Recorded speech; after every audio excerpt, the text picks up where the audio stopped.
O estudo a seguir é de inteira responsabilidade de seus idealizadores e apresentadores.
Estudos para a Escola Bíblica Dominical no primeiro trimestre do ano de 2018.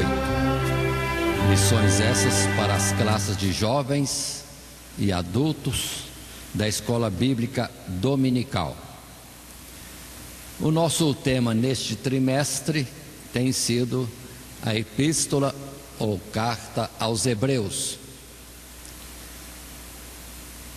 E a presente lição é a lição número 12, lição essa que tem por título Orientações à Prática da Vida Cristã. Nosso estudo envolverá o capítulo 13, desde o seu verso 1 até o verso 25. Para a Escola Bíblica Dominical, temos sempre a escolha de um texto áureo.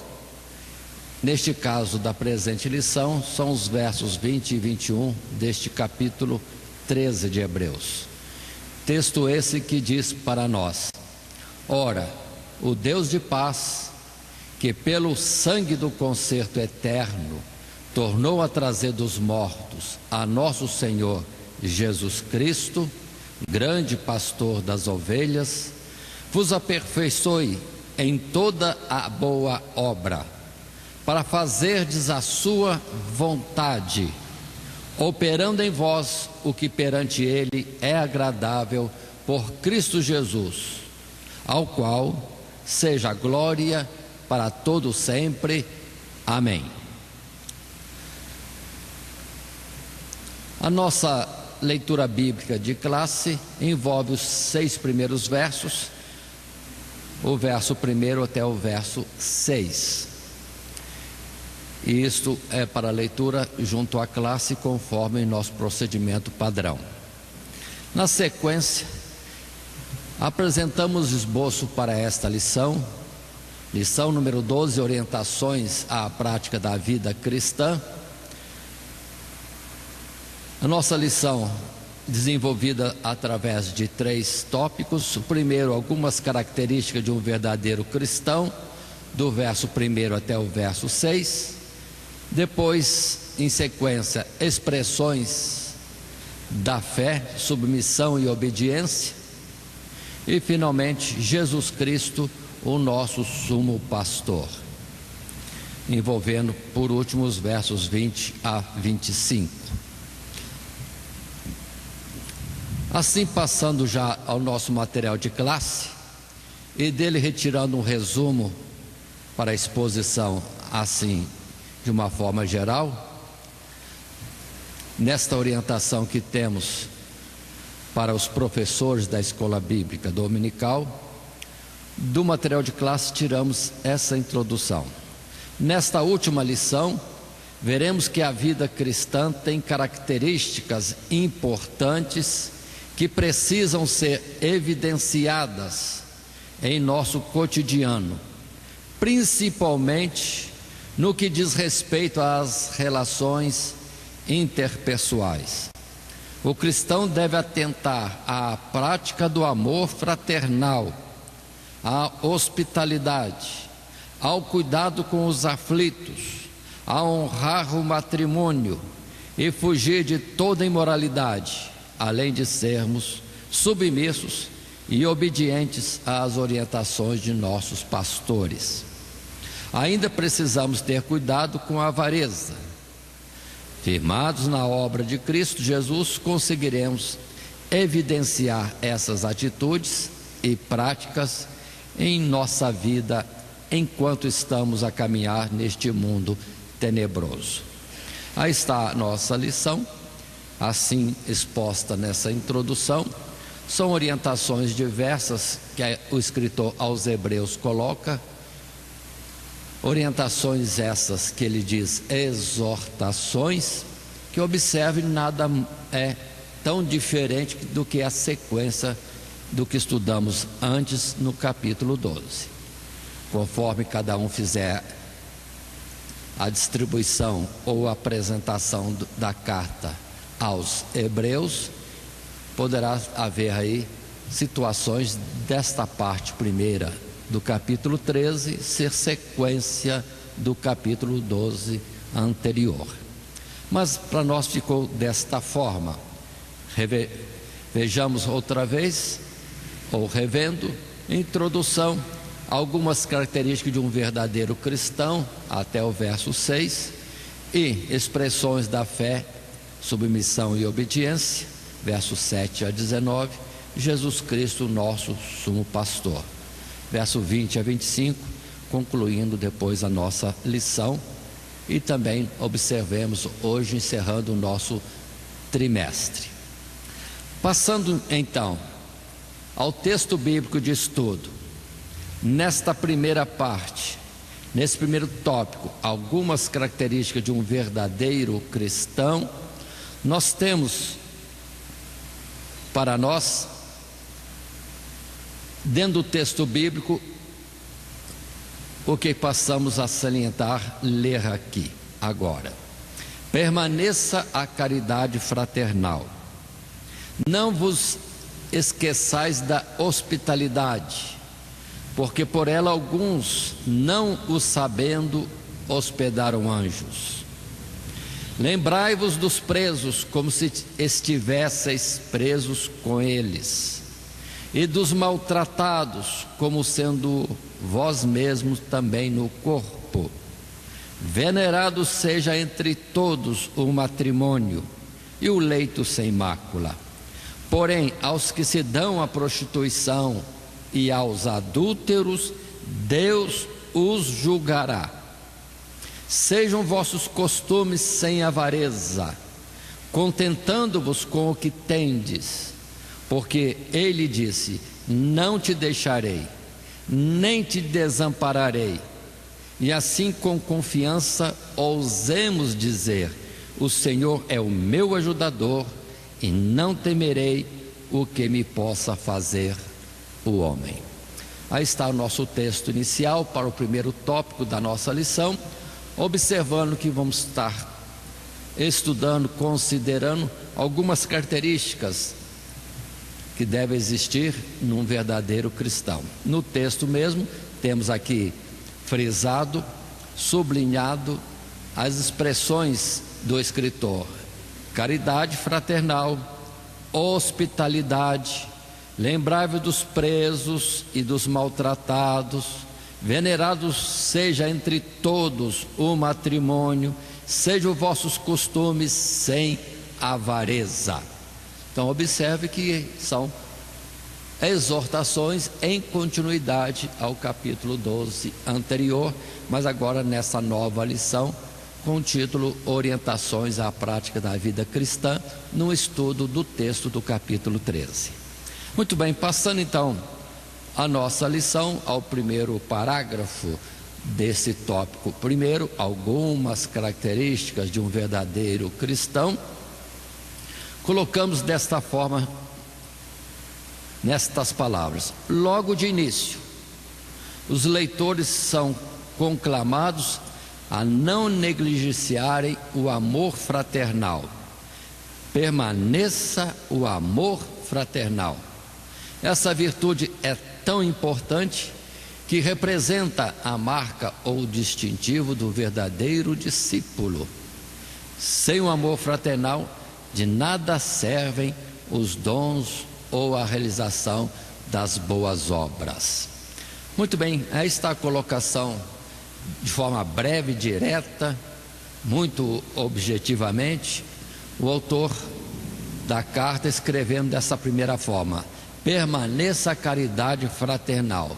Que bom que permaneça, porque existia, no seu ver, dirigindo ou tendo como foco da sua observação o grupo de irmãos para quem ele escrevia. Permaneça, que bom, existiu o amor fraternal. Se nós observarmos os escritos de Pedro, Pedro também coloca e fala mesmo de nós progredirmos a fé, acrescentar a virtude, a ciência, a moderação, e Pedro vai dizendo várias coisas, depois diz o amor fraternal e por último o amor. Então nós estaríamos dizendo assim que o amor entre os irmãos é um degrau quase que último, é o penúltimo. O último degrau é o amor de uma forma plena.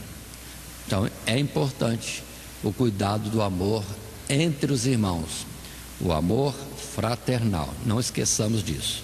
E dentro desta lição que coloca para nós característica de um verdadeiro cristão, observemos, entre outros textos que poderíamos citar, João capítulo 13, verso 34, quando Jesus disse: um novo mandamento vos dou, que vos ameis uns aos outros, como eu vos amei a vós, que também vós uns aos outros vos ameis.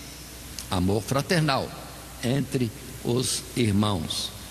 Depois no verso 35, nisto todos conhecerão que sois meus discípulos, se vos amardes uns aos outros. Além deste texto, em que é palavra do próprio Jesus, nós temos Paulo também em Coríntios capítulo 13, um assunto que podíamos desenvolver mais, mas estou colocando aqui até o verso 13, quando a palavra coloca para nós de uma forma bem clara a respeito do amor: ainda que eu falasse a língua dos homens e dos anjos e não tivesse amor, seria como um metal que soa, ou como sino que tine. E ainda que estivesse ou tivesse o dom de profecia e conhecesse todos os mistérios e toda a ciência, e ainda que tivesse toda a fé, de maneira tal que transportasse os montes, e não tivesse amor, nada seria. E por último o verso 3, e ainda que distribuísse toda a minha fortuna para sustento dos pobres, e ainda que entregasse o meu corpo para ser queimado, e não tivesse amor, nada disso me aproveitaria. Palavras tão claras, mas que o nosso escritor do texto em Hebreus, ele foi resumido: permaneça entre vós o amor fraternal. Não esquecendo que em algumas leituras fala-se caridade, mas caridade é a mesma coisa que amor, são expressões idênticas. Continuando, passando à frente, há um parágrafo segundo na nossa lição, no primeiro tópico, característica de um verdadeiro cristão, ainda podemos estar considerando. Em seguida, o autor exorta: não vos esqueçais da hospitalidade. A hospitalidade é um meio de amizade e convidar uma pessoa a uma refeição e oferecer-lhe comunhão. É ainda acrescido, porque por ela alguns, não sabendo, hospedaram anjos.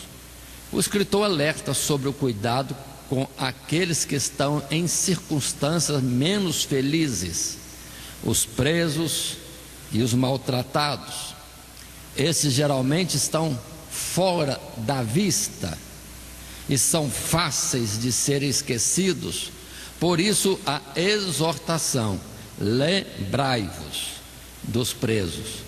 Não só deveriam lembrar, mas também se identificar com eles. O cristão deve nutrir profunda compreensão e simpatia pelos aflitos. Aí está a colocação que, em sequência do nosso texto em Hebreus capítulo 13, verso 1 até 6, depois do amor fraternal, a hospitalidade, lembrar dos presos, dos maltratados, como que está atentos a pessoas aflitas, necessitadas ao nosso redor, para darmos a devida assistência, numa expressão de amor segundo o Espírito de Deus que em nós habita, certamente vai fazer fluir. Assim, observe em Mateus capítulo 25, verso 36, quando Jesus vai expressar uma forma de juízo, é interessante que o Senhor fala sobre assistência ao próximo.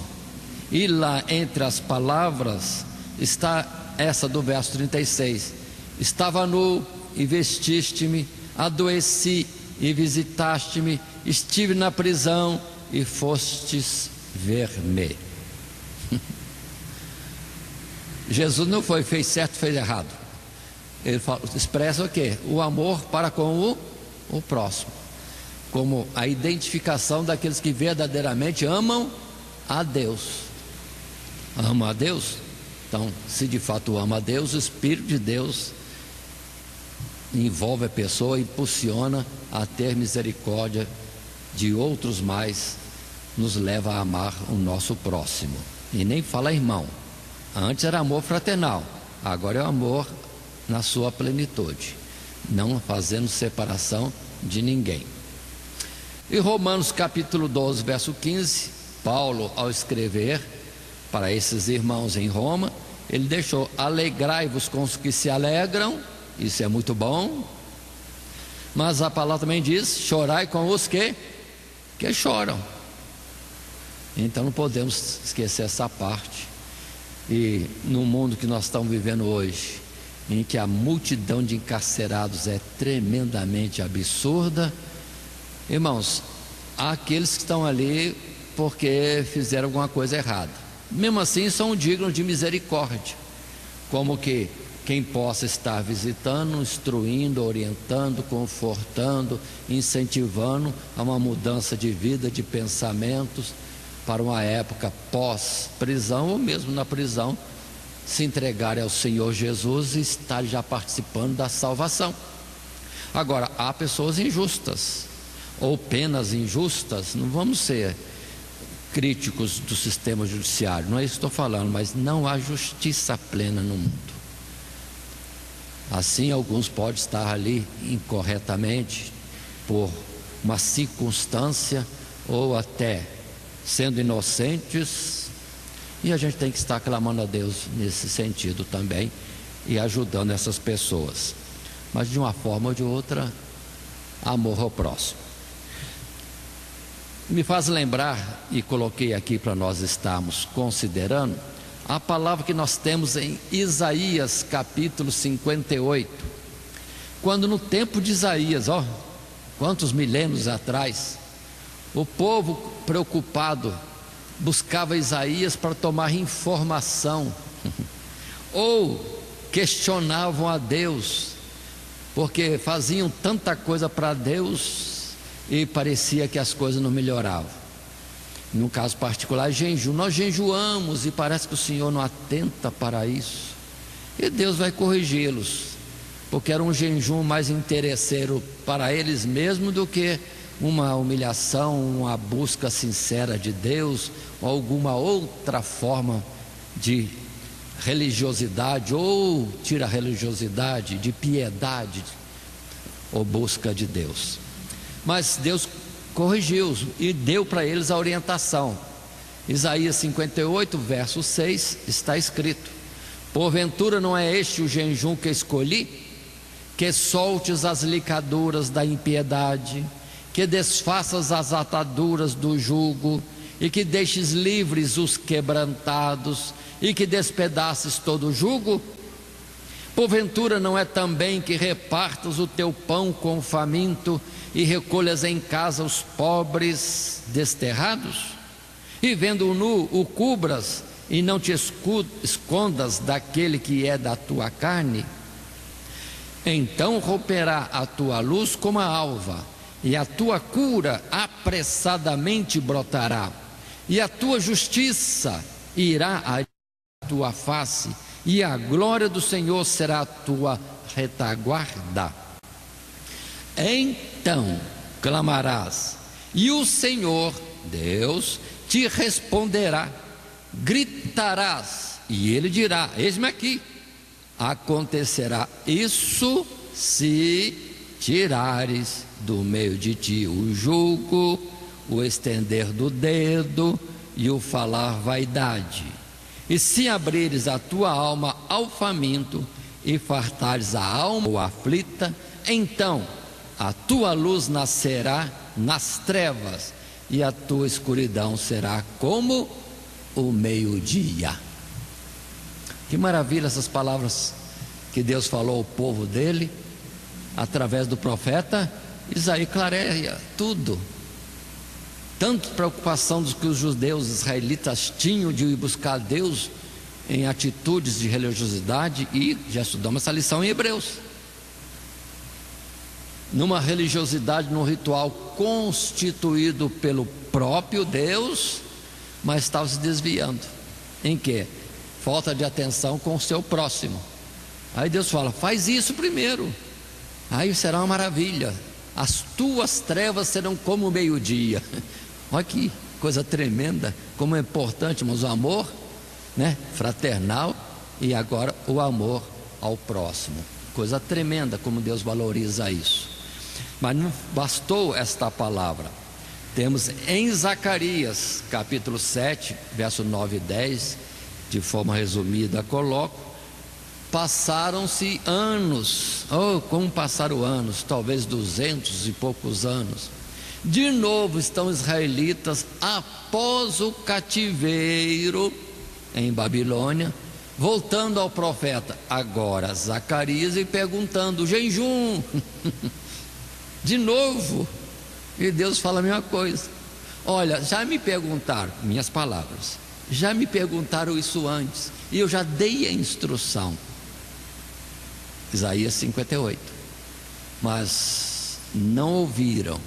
Mas o Senhor repete outra vez, e nessas palavras, verso 9 e 10: assim falou o Senhor dos exércitos, dizendo: executai o juízo verdadeiro, mostrai piedade e misericórdia, cada um com seu irmão, e não oprimais a viúva, nem o órfão, nem o estrangeiro, nem o pobre, nem intente o mal cada um contra o seu irmão no seu coração. Pronto. Mesma resposta, só com outras palavras. Mas o assunto é amar o próximo. Amar o próximo. Assistir os necessitados, de uma forma ou de outra. Muito bem, assim continuando, dentro ainda desse tópico, primeiro, algumas características de um verdadeiro cristão. Consideremos, num parágrafo terceiro, o escritor julga de suma importância falar sobre o matrimônio.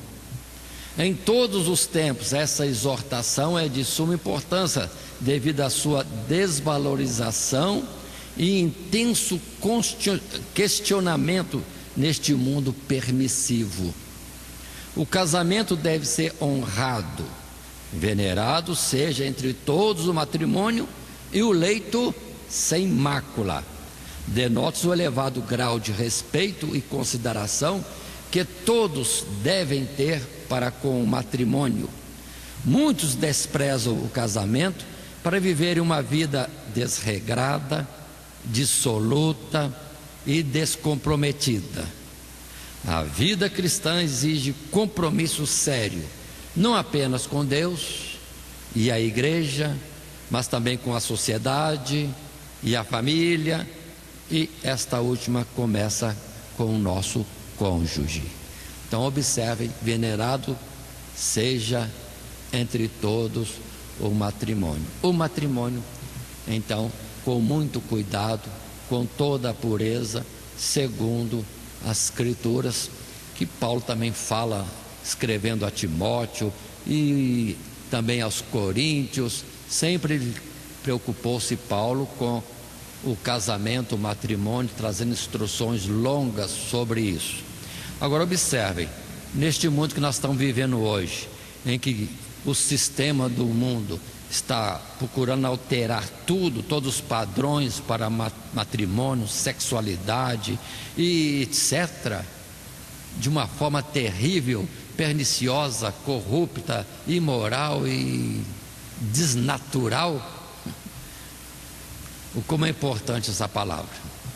Agora observe que veio com um alerta: venerado seja entre todos o matrimônio e o leito sem mácula, mas quanto aos que não têm esse cuidado, Deus os julgará. Deus os julgará. Ou seja, já existe o alerta, o juízo de Deus está perto.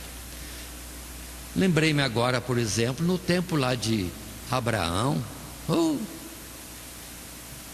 Faraó, né? Quase que pega a Sara para o seu harém.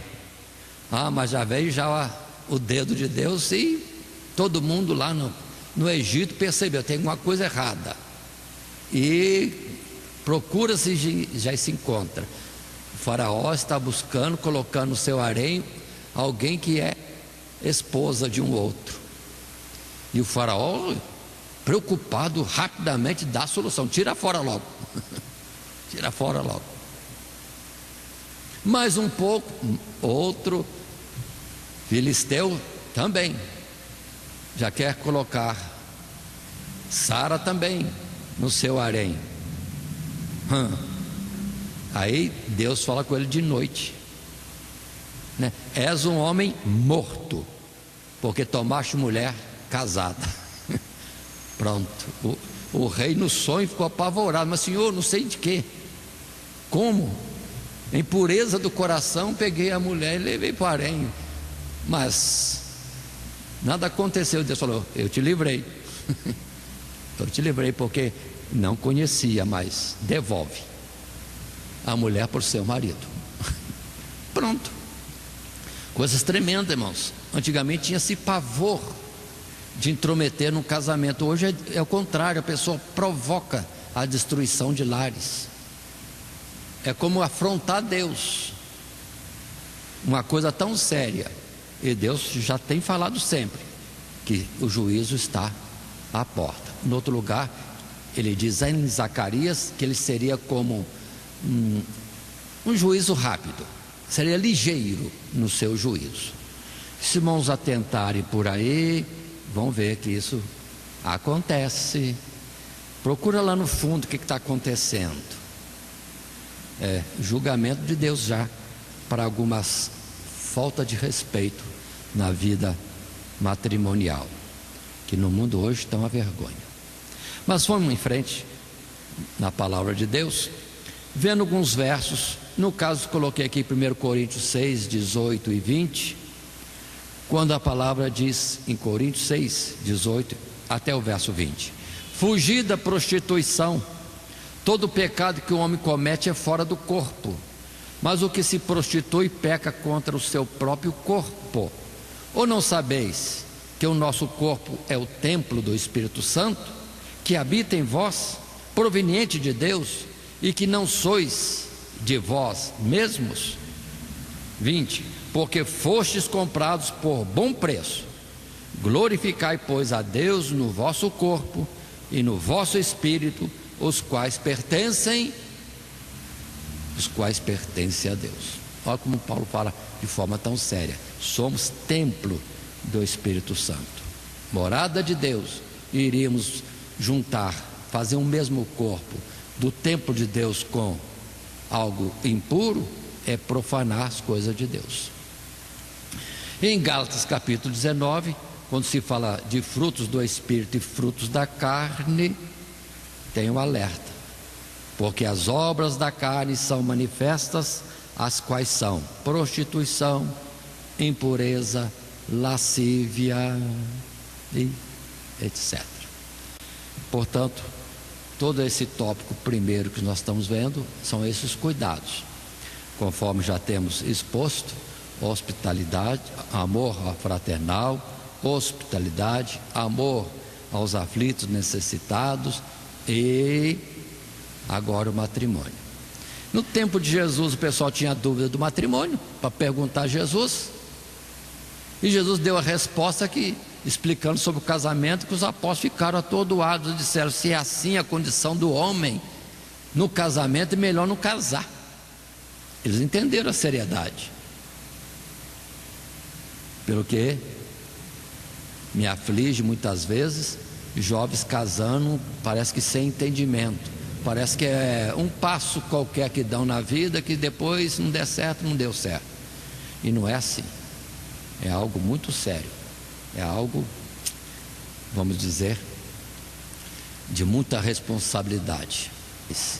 Quando Deus fala de casamento na Bíblia, Ele fala quase que de uma morte, porque aquele que casa deve como que morrer para si, para viver para o casal, o matrimônio. Por isso que, na verdade, o casamento de Cristo, que muitos não entendem, não é uma festa de anel no dedo e um bolo para comer depois. Não, é Jesus morto, Ele dando-se por nós. É o selo de nós sermos dele e ele ser nosso. Um pacto em sangue. E muitos não percebem isso.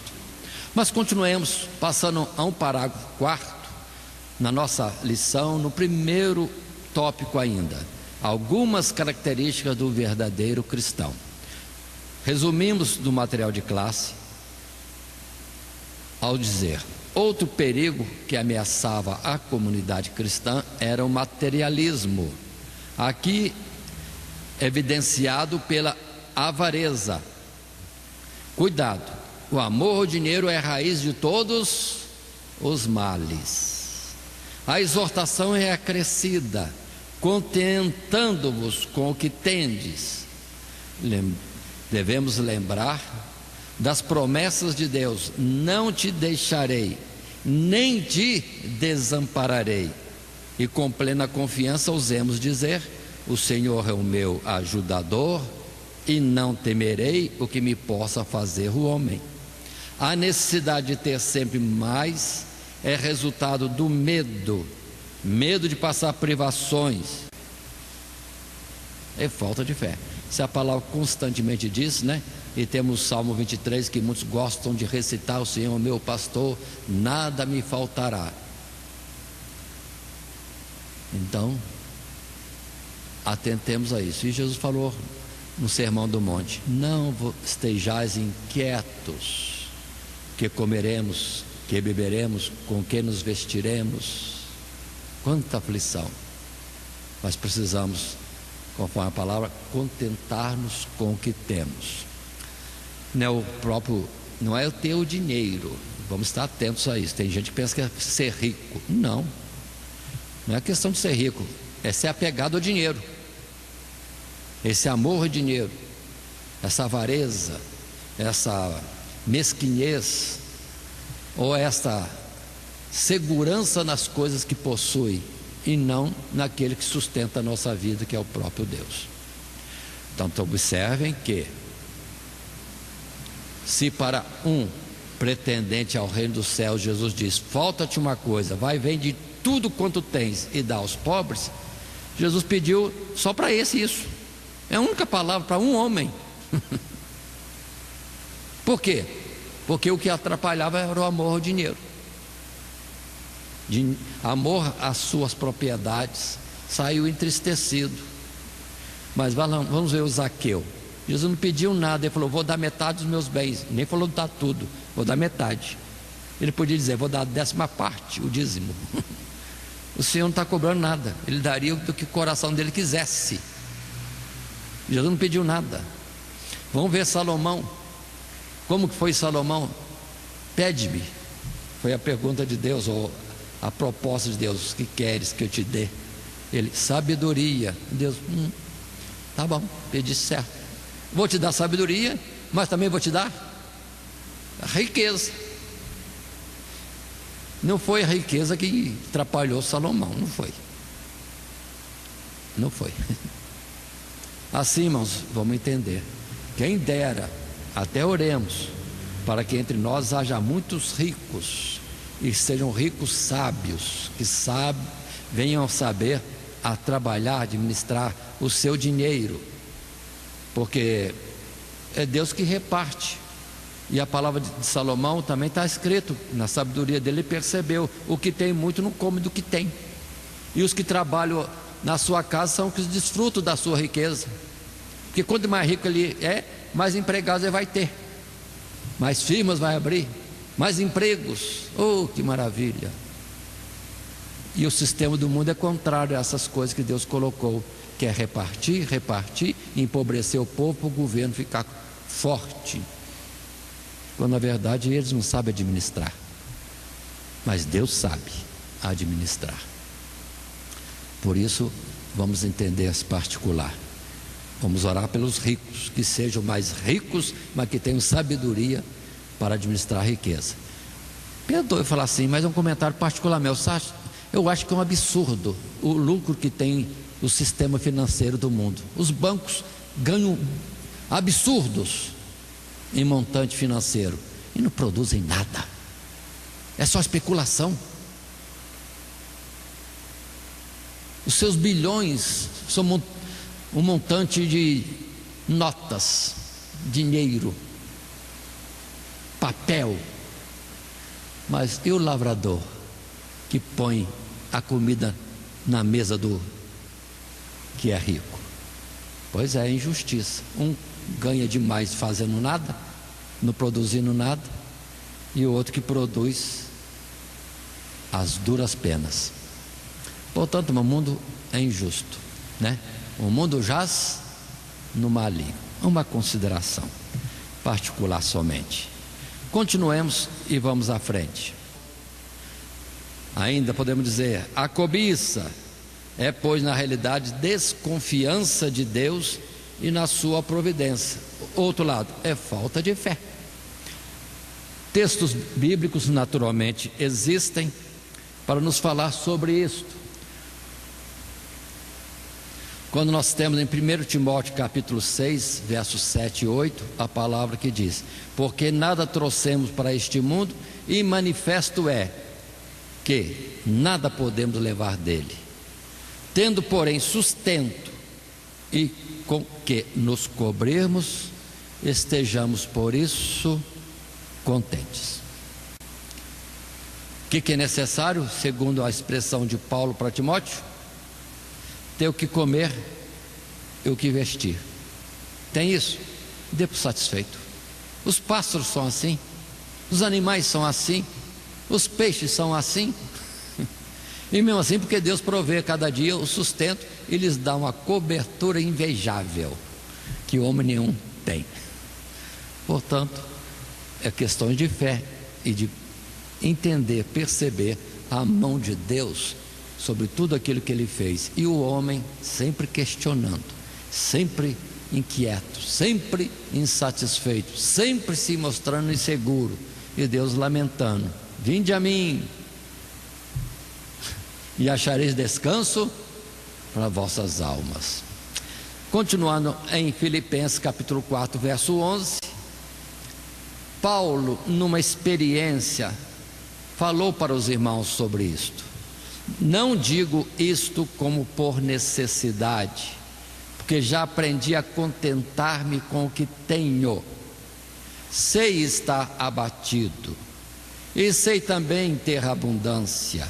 em toda maneira, em todas as coisas, estou instruído, tanto a ter fartura como a ter fome, tanto a ter abundância como a padecer necessidade. Posso todas as coisas naquele que me fortalece. Olha, Paulo, nessa oportunidade estava agradecendo aos filipenses que mandaram para ele uma oferta, uma ajuda. Ele falou: vocês sabem que eu não procurei isso, não procuro isso, mas vocês tendo lembrado de mim e mandar alguma coisa para me ajudar, foi bom, que Deus abençoe. Mas eu estou já treinado, experiente a ter e a não ter, porque a confiança dele estava tão somente em Deus. O Deus que manda o corvo alimentar Elias, o Deus que manda a viúva alimentar o profeta sem ter nada a não ser um pouquinho de farinha e um pouquinho de azeite. Assim, a palavra nos exorta a isso mesmo, a nós sermos de mais fé, homens de pouca fé. Se Jesus estivesse por aqui, talvez ele tivesse que colocar um CD só falando isso, nesse mundo tão inquieto, tão ansioso. Mas neste texto, primeiro as palavras: permaneça a caridade fraternal, não vos esqueçais da hospitalidade, lembrai-vos dos presos e dos maltratados, venerados seja entre todos o matrimônio e o leito sem mácula, sejam os vossos costumes sem avareza. Passando a um tópico segundo, dentro do nosso esboço, é o que diz: expressões da fé, submissão e obediência. Muito bem, e a palavra vai colocar para nós os versos 7 até 19. Numa primeira exposição, versos 7 a 14, traz para nós o seguinte texto: lembrai-vos dos vossos pastores, que vos falaram a palavra de Deus, a fé dos quais imitai, atentando para a sua maneira de viver. Jesus Cristo é o mesmo ontem e hoje e eternamente. Não vos deixeis levar em redor por doutrinas várias e estranhas, porque bom é que o coração se fortifique com graça e não com manjares, que de nada aproveitaram aos que a eles se entregaram. Temos um altar de que não tem direito de comer os que servem ao tabernáculo, porque os corpos dos animais cujo sangue é pelo pecado trazido pelo sumo sacerdote para o santuário são queimados fora do arraial. E por isso também Jesus, para santificar o povo pelo seu próprio sangue, padeceu fora da porta. Saiamos, pois, a ele fora do arraial, levando o seu vitupério, porque não temos aqui cidade permanente, mas buscamos a futura. Uma primeira parte do texto proposto. Verso 7, lembrai-vos dos vossos pastores. Verso 9, não deixeis levar em redor por doutrinas várias e estranhas. E mais à frente, saiamos, pois, a ele fora do arraial, levando o seu vitupério, não temendo sofrer como Jesus sofreu. A continuidade, verso 15 até 19, passo a ler. Portanto, ofereçamos sempre por ele sacrifício de louvor, isto é, o fruto dos lábios que confessam o seu nome. E não vos esqueceis da beneficência e comunicação, porque com tais sacrifícios Deus se agrada. Obedecei a vossos pastores e sujeitai-vos a eles, porque velam por vossa alma, como aqueles que hão de dar conta delas, para que o façam com alegria e não gemendo, porque isso não vos seria útil. Orai por nós, porque confiamos que temos boa consciência, como aqueles que em tudo querem portar-se honestamente. E rogo-vos com instância que assim o façais, para que eu mais depressa vos seja restituído. Aí está um texto nesse segundo tópico que temos, que vai falar sobre expressões da fé, submissão e obediência.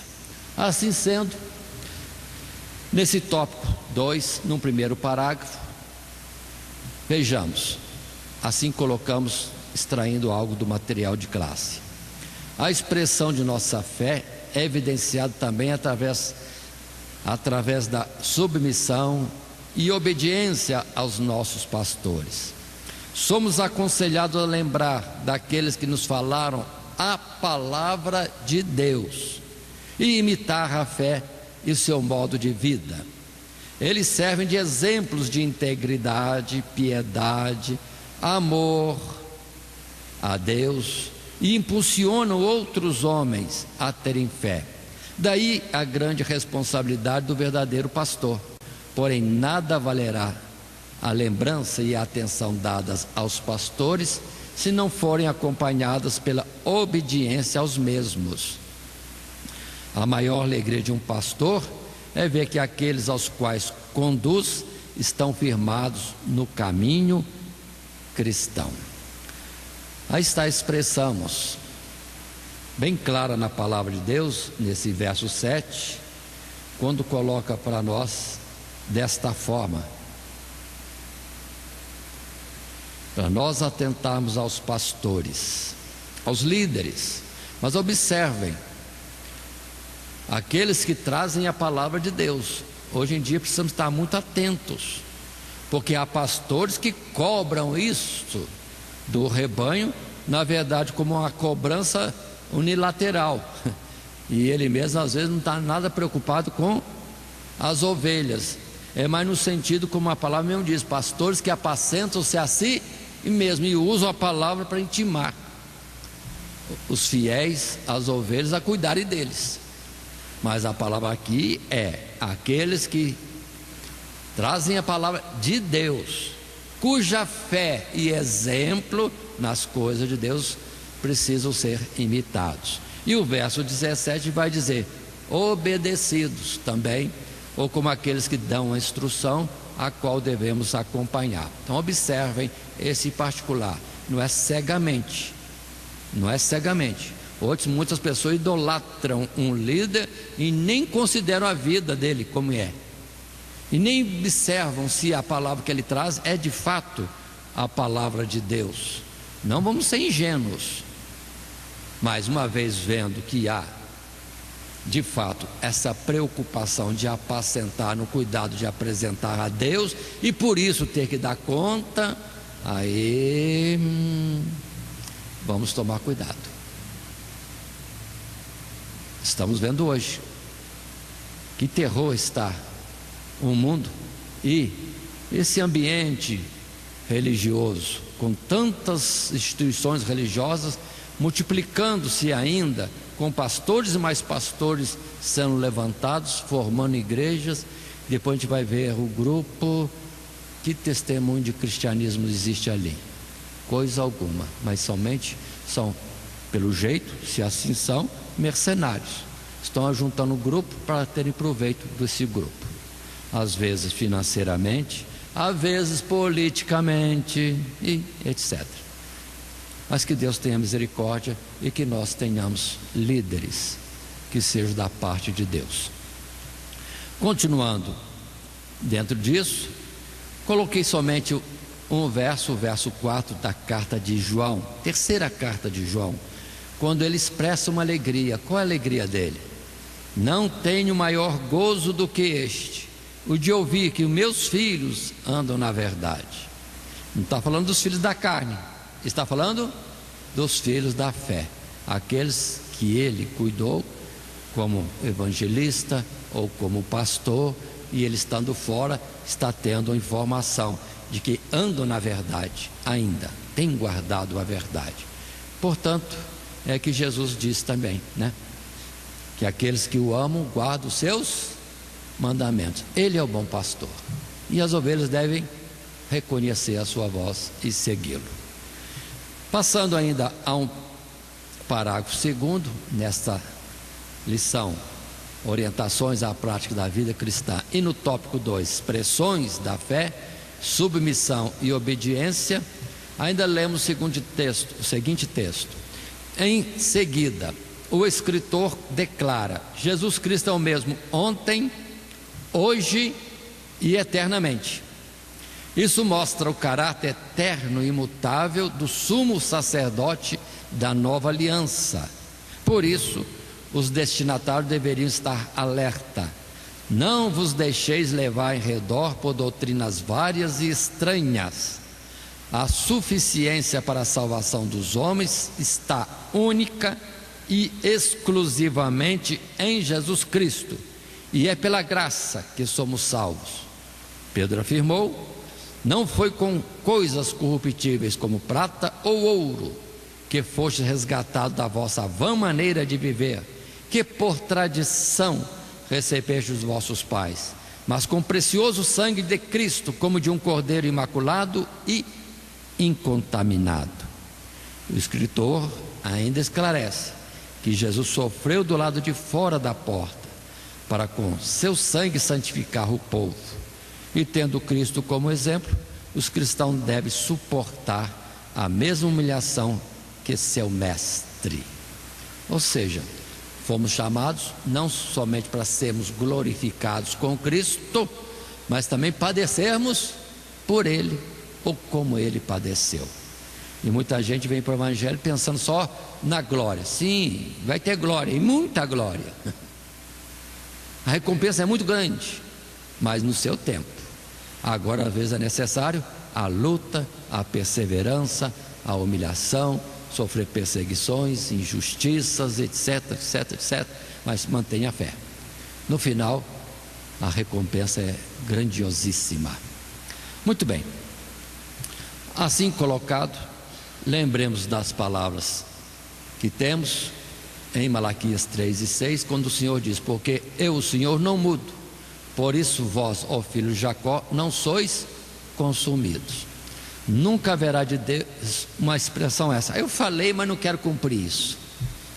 Eu falei, mas você não merece isso. Deus nunca, nunca, nunca, nunca. Ele é o mesmo.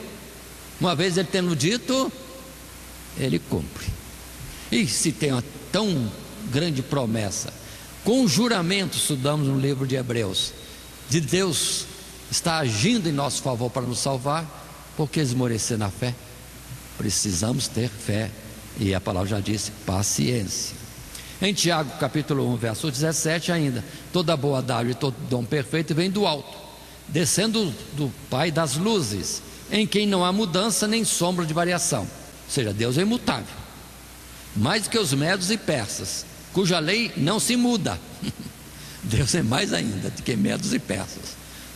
Lei de Deus não muda, e pronto. E a nós não enganarmos, se queremos um bem, só pode vir dele, nunca do mundo, nunca de um líder, nunca de um líder, religioso ou não, a não ser que ele esteja mandado por Deus e seja enviado por Deus. Mas fora disso, nem as instituições do mundo, qualquer instituição, nem mesmo a religiosa, é suficiente, capaz de salvar homem algum. Jesus morreu foi por isso. Se fosse pela religião, Jesus não precisaria morrer. Participe de tal religião ou tal, e vocês serão salvos. Não, nunca. Ele é o caminho, Ele é a porta, Ele é verdade, Ele é vida, e ninguém vem ao Pai senão por Ele. A palavra é bem clara para não deixar dúvida. Assim, dentro desse texto que nós estamos estudando, são esses os versos expostos, como também destaco o texto do verso 7 ao 19, quando no 7 diz: lembrai-vos dos vossos pastores. Copiar a fé e os seus exemplos de vida em Cristo. 9, não vos deixeis levar em redor por doutrinas várias e estranhas. E ainda, verso 17: obedecei aos vossos pastores, sujeitai-vos a eles, porque velo por vossa alma, como aqueles que hão de dar conta delas. O bom pastor dá a sua vida pelas ovelhas. E 18, orai por vós, ou por nós, porque confiamos que temos boa consciência, como aqueles que em tudo querem portar-se honestamente. Nesse tópico 2, expressões da fé, submissão à obediência, acho bonito esse cuidado de Paulo. Ele sendo fiel, observe o verso 18, confiamos que temos boa consciência, como aqueles que em tudo querem portar-se honestamente. Ou seja, ele sabe que há o perigo de alguém ser líder e não estar na verdade mais, porque houve líderes que estiveram um tempo na verdade e depois se afastaram, como o próprio Balaão. E assim Paulo tinha esse cuidado, e que nós também, naquilo que é compromisso nosso, como chefes de família, líder de algum grupo ou de um rebanho, que Deus tenha misericórdia e nos ajude a sermos fiéis, honestos para com Deus e as ovelhas, os fiéis da igreja. Continuando um pouco mais, depois de apresentar esses últimos versos, ou esse último texto, vamos para o tópico 3, Jesus Cristo, o nosso sumo sacerdote. Jesus Cristo, o nosso sumo pastor, é o nosso título real. Verso 20 a 25, e que podemos estar lendo do texto bíblico, encerrando o texto proposto.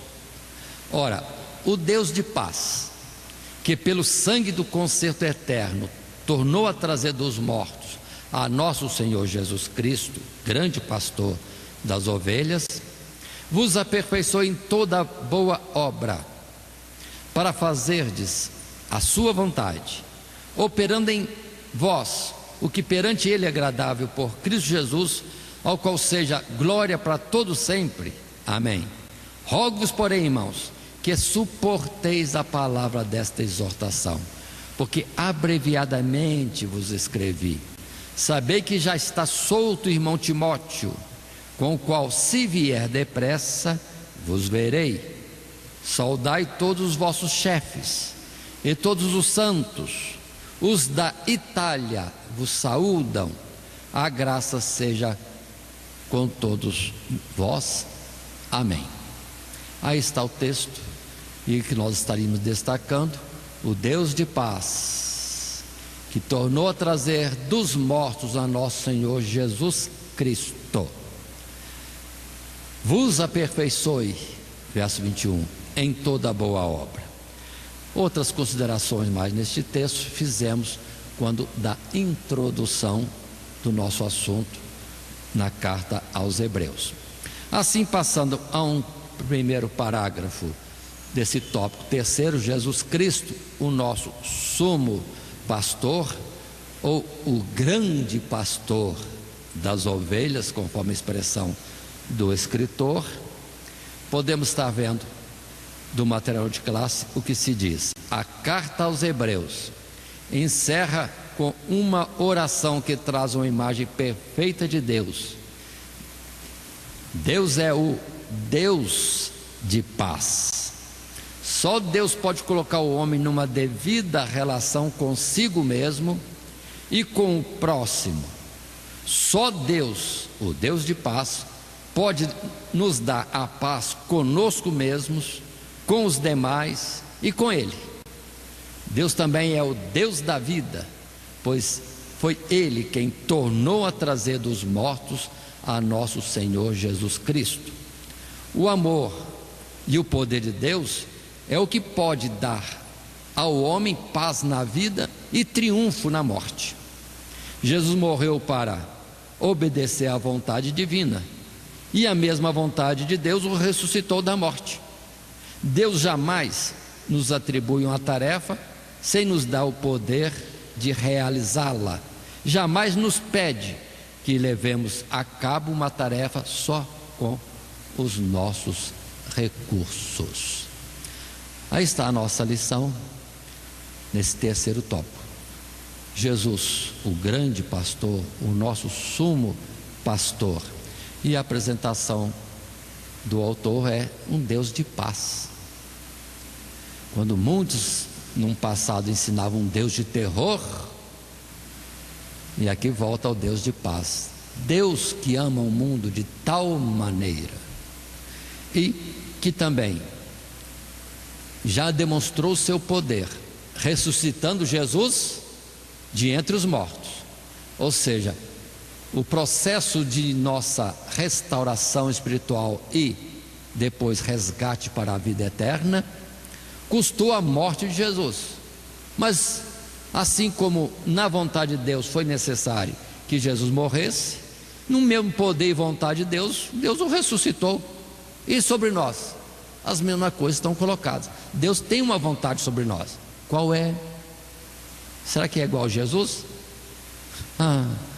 Nós estamos muito aquém de nos comparar com Jesus, se Deus quer alguma coisa de nós. Se dermos nossa vida, nada fizemos, porque a vida nossa é dele mesmo, e segundo, nós somos miseráveis. Mas Jesus era unigênito. Mas mesmo assim, se ele requerer a nossa morte em obediência a ele, se isso for necessário, ele vai devolver a vida. E a demonstração está em Cristo Jesus. O mesmo Deus que levou Jesus por uma prova terrível, e pode nos levar para alguma prova, nem sempre é tão terrível, é o mesmo que vai nos dar depois a ressurreição e a vida eterna. Essa é a expressão do escritor neste final, para nós sabermos que temos uma tarefa, ele nos deu, ele tem um projeto para nós, ele traçou os seus planos para nós, e nós só fazer, porque ele capacita. É o mesmo Deus que capacitou Moisés, proveu para Moisés tudo o que foi necessário, um dia, vários dias, 40 anos, e seria muito mais se fosse necessário, mas no tempo certo Moisés precisava ser recolhido para dar sequência ao que Deus iria ensinar ao mundo através de Josué, os demais juízes, profetas, reis e etc. Muito bem, então a expressão que queremos estar destacando é: ora, o Deus de paz, verso 20, que pelo sangue do concerto eterno tornou a trazer dos mortos a nosso Senhor Jesus Cristo, grande pastor das ovelhas, vos aperfeiçoa em toda boa obra, para fazerdes a sua vontade, operando em vós o que perante ele é agradável, por Cristo Jesus. Deus está envolvido, irmãos, com a missão que ele nos dá, totalmente envolvido e responsável. Não é um que manda e fica longe, ele é general que vai perto ou até na frente. Nós só devemos seguir os seus passos. Encerrando de vez esse nosso estudo na lição 12, orientações à prática da vida cristã, o encerramento. Com breve saudação, as últimas palavras do escritor são: rogo-vos, porém, irmãos, que suporteis a palavra desta exortação. Volta ele a falar o mesmo assunto. Olha, estou pedindo, me suportem. Ele estava com preocupação a nosso respeito, com zelo pelas nossas almas, né? Suportemos tanta coisa que ele falou, em tantas situações que ele nos colocou contra nós mesmos em confronto pela palavra de Deus. E finalmente acrescenta ele ainda: a graça seja com todos vós. Amém. Assim encerra o nosso texto no capítulo 13 de Hebreus até o verso 25. Finalmente chegamos à conclusão, lembrando que temos estudado nesta lição, não só agora, lição número 12, como todo o trimestre. Chegamos ao fim de uma jornada de estudo, a carta aos Hebreus. A ênfase desta carta foi a glória e a excelência de Cristo Jesus. Agora os cristãos têm uma grandiosa salvação. A garantia dessa salvação está em Cristo, o sumo sacerdote eterno, que deu para os homens o acesso a Deus. A nossa confiança está no sacrifício eterno e eficaz de Cristo, o príncipe da nova aliança. Diante de todos esses privilégios, convém-nos atentar com mais diligência para essa tão grande salvação e deixar de lado todo o embaraço e o pecado olhando sempre para Jesus. A lição nós abrimos em 12 partes, todo o livro ou carta aos Hebreus, mas o sentido é isto: mostrar como em Jesus está a garantia, a boa vontade de Deus provada, meu Deus, provada de uma forma inquestionável, quando Ele deu a vida de seu próprio Filho em nosso favor. O que então não daria Ele mais, se isso já foi dado? Portanto, não vamos ser como que duvidosos do que Deus possa fazer por nós, mas Ele está pronto em tudo, porque já Jesus morreu por nós para nos garantir uma eterna salvação. Então, somente nessa caminhada, vamos ter cuidado para não nos desviarmos, para não esmorecermos na fé, ser como os que estavam já na caminhada para a terra prometida e recuaram ou pararam. Quem para ou quem recua nunca chega, mas os que ainda com dificuldade, arrastando-se, se necessário for, derem continuidade a essa caminhada, vão chegar cada dia mais perto, e um dia já chegou, e poderá dizer que nem Caleb, estou no mesmo ânimo, ainda mais quando todo o nosso vigor vai ser restaurado, quando na ressurreição seremos revestidos de um novo corpo, incorruptível e imortal. Assim, nossa lição esteve se desenvolvendo nos tópicos apresentados. Esta última lição, número 12, orientações à prática da vida cristã. Os 3 tópicos, algumas características de um verdadeiro cristão, expressões da fé, submissão e obediência, e depois ainda Jesus Cristo, nosso sumo. A nossa lição em texto áureo foi os versos 20 e 21 do texto estudado. Ora, o Deus de paz, que pelo sangue do concerto eterno tornou a trazer dos mortos a nosso Senhor Jesus Cristo, grande pastor das ovelhas, vos aperfeiçoe em toda a boa obra, para fazerdes a sua vontade, operando em vós o que perante Ele é agradável, por Cristo Jesus, ao qual, Cristo Jesus, seja glória para todo sempre. Amém. Assim que Deus nos abençoe em Cristo Jesus. Amém. Todo dia, toda hora, muito mais prazer em ouvir. Radionet Grata Nova. Web Rádio, a qualidade que faz a diferença, cada vez mais necessária. Rede Grata Nova de Evangelização. Acesse nosso site www.horadadecisão.com.br. Hora da Decisão, tudo junto, sem acento.